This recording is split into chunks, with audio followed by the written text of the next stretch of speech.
بسم اللہ الرحمن الرحیم۔ السلام علیکم۔ Tariq Javed Khokhar advocate law for you channel کے ساتھ چینل کو سبسکرائب کر لیں، لائک شیئر کومنٹس کریں اور اپنی رائے کا اظہار بھی کریں۔ بہت ہی اہم ڈیولپمنٹس ہیں جی، بہت ہی ہنگامہ خیز دن ہے پولیٹیکل حوالے سے بھی اور عدالتی حوالے سے بھی، لیکن اگر ہر طرف دیکھا جائے تو ایک چیز بہت اہم ہے اور وہ ہر جگہ پہ ڈسکس ہو رہی ہے، اسی کے اوپر بات ہو رہی ہے، اور وہ ہے عمران خان۔ یعنی عدالتوں میں جائیں، ہوٹلوں چوراہوں میں جائیں، دکانوں میں جائیں، بازاروں میں جائیں، پلازوں میں جائیں، مسجدوں میں جائیں، یا جیل کی بات ہو، ہر جگہ پہ بات ایک ہی ہے، اور وہ ہے عمران خان، اور وہ ہے فارم 47، اور وہ ہے فارم 45، اور وہ ہے عوام، آئین پاکستان۔ یعنی ریاست کے تمام ادارے کم و بیش وہ عوام، آئین اور ملک کے جو ایک اکثریتی رائے ہے اس کے سامنے کھڑے ہو گئے ہیں، اور یہ رجیم چینج سے پہلے سے لے کر میں سمجھتا ہوں کہ یہ بونے سیاستدان، بونی پارٹیاں، مفاد پرست گروپ، سیاسی گروپ، خاندانی گروپ، یہ اندرونی بیرونی جو کردار ہیں ان کے ساتھ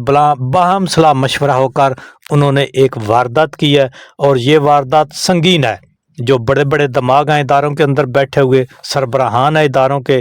ان کو یہ سوچنا چاہیے، ان کو یہ بالکل یہ شرم محسوس نہیں کرنی چاہیے، اس میں اپنی کوئی انا جو ہے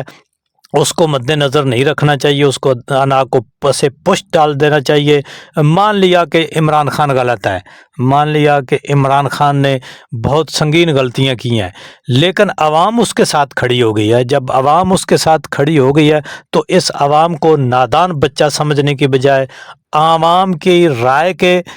ساتھ کھڑا ہو جانا چاہیے، اور مل کے اس عوام کی رائے کے ساتھ مل کے آپ اپنا نیریٹو بھی دیں، اور عوام کی جدھر اکثریت ہے اس کے ساتھ کھڑے ہو جائیں۔ ہر انسان میں غلطیاں ہیں، ہر پارٹی میں غلطیاں ہیں، ہر ادارے میں غلطیاں ہیں، اور ہوئی ہیں غلطیاں ماضی سے، اتنی سنگین غلطیاں ہوئی ہیں کہ یہ ملک بدبخت ملک بھی دو لخت ہو گیا۔ لیکن اب بھی میرا خیال ہے کہ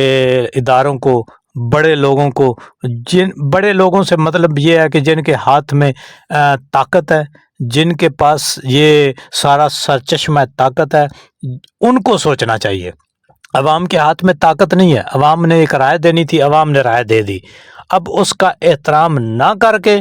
جو ایک آپ طاقت کے ذریعے یہ کام کرنے جا رہے ہیں، میں نہیں سمجھتا کہ اس کے کبھی بھی اچھے نتائج نکل سکیں، کیونکہ اب شادی بیاہ سے لے کر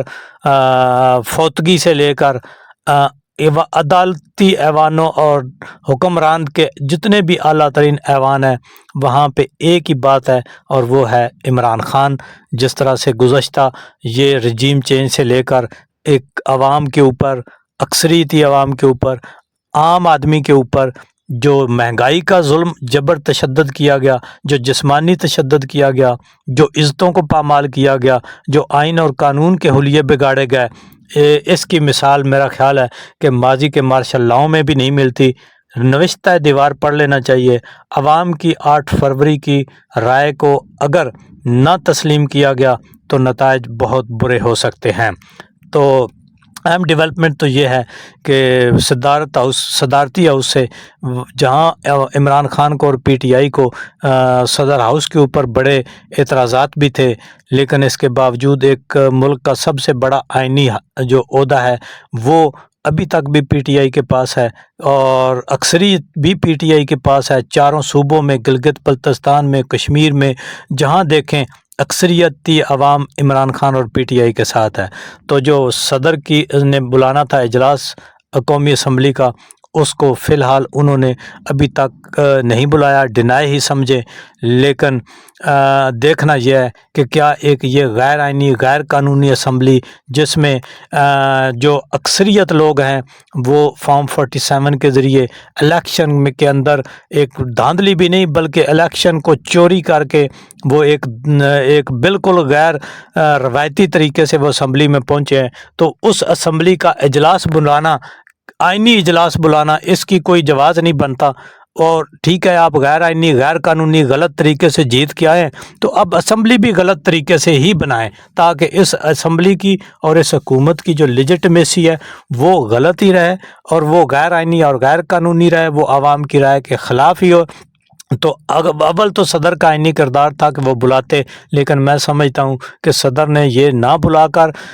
اس بات کا طرف اشارہ کیا ہے کہ یہ آپ غلط کر کے اسمبلی میں پہنچے ہیں، غلط ووٹوں سے پہنچے ہیں۔ تو دوسری طرف پنجاب اسمبلی میں ہنگامہ خیز اجلاس آج ایک پھولن دیوی کی تخت پوشی کا ہونے والا ہے، جس میں پی ٹی آئی نے بڑی زبردست حکمت عملی